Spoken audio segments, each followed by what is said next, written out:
Hurmatli do'stlar, ko'mir tanlamaydigan, hoka tanlamaydigan, hashay tanlamaydigan, baklashga tanlamaydigan, salapan tanlamaydigan ekonom kat yo'limiz bo'ladi. Xo'p, do'stlar, buni qisqacha ma'lumotini berib o'tib ketamiz. Ekonom kat yo'limiz bo'ladi. 150 kvadratdan 300 kvadratgacha bor. Buni listlari uchli bo'ladi, ichki sistemasi ham uchli bo'ladi, tashqisi ham uchli bo'ladi. Xo'p, o'sha aytib o'tib ketganimizdek 150 kvadratdan 300 kvadratgacha bor. Xo'p, hozir biz yasalayotgan jarayonida biz sizlarga qisqacha hamma ma'lumotini berib o'tib ketamiz. Listlarimiz o'sha aytib o'tib ketganimizdek uchli bo'ladi, ichki sistemasi ham uchli bo'ladi, tashqisi ham uchli bo'ladi, qora rossiyskiy listda bo'ladi. Xo'p, bundan tashqari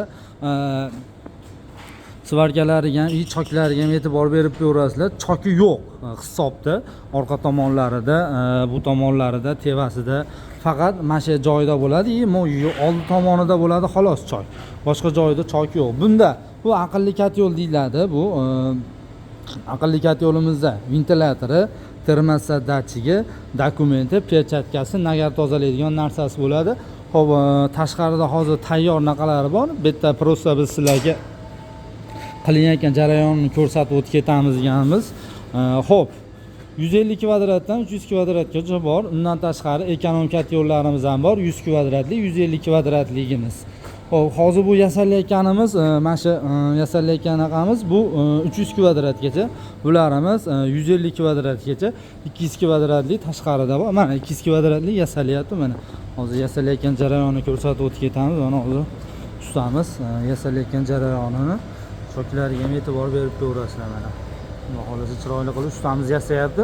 Bundan tashqari bu elektroda quyilmaydi, pol avtomat kontashnikda quyiladi. Bir qator ashuna ma'lumotini ham berib o'tib ketamiz.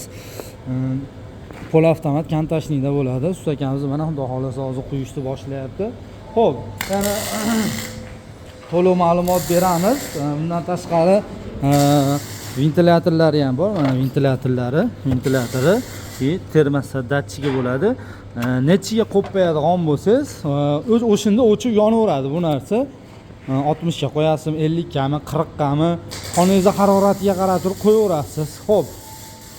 150 kvadratligimizga bitta zapravkasiga 30 kilo ko'mir sig'adi. 30 kilo ko'mir biz qirg'izda bela olma ko'mirda yoqqanimizda 16 soatgacha yoqqanmiz. Angren ko'mirda 12 soatgacha yoqqanmiz bunda.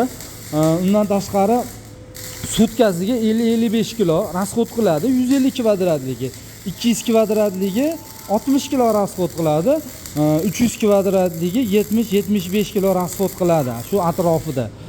Baklashga yoqasizmi, teza yoqasizmi, ko'mir yoqasizmi, nima yoqsiz yoqaverasiz, o'tiningiz yoqasizmi, yoqsiz bo'laveradi. Bu ichiga zapravka qilinadigan kat yo'l bo'ladi. Xo'p, sizlarni uzoq kutilmagan umiddamiz do'stlar. Undan tashqarida kat yo'llarimiz ham bor. Keyin bizda narsalar lazer apparatda kesiladi, qo'lda bolgarkada kesilmaydi. Lazer apparatda xudo xohlasa kesiladi. Mana hamma yoq kesilib tayyorlanyapti. Undan tashqari gibkada bukiladi hamma narsamiz xudo xohlasa. Zakatopkalar sekin taklanyapti. Lazer apparatimiz, ishchilarimiz ishlashyapti. Undan tashqari mana kat yo'llarimizni chiroyli qilib ko'chaga terib qo'yganmiz. Undan tashqari ekonom pechkamiz ham bor. Ekonom pechka olaman deydiganlarga ekonom pechkamiz ham bor. Xudo xohlasa chiroyli qilib zakaz qilsalaring bo'laveradi. To'liq ma'lumot berdik degan umiddamiz. Sog' bo'linglar, salomat bo'linglar.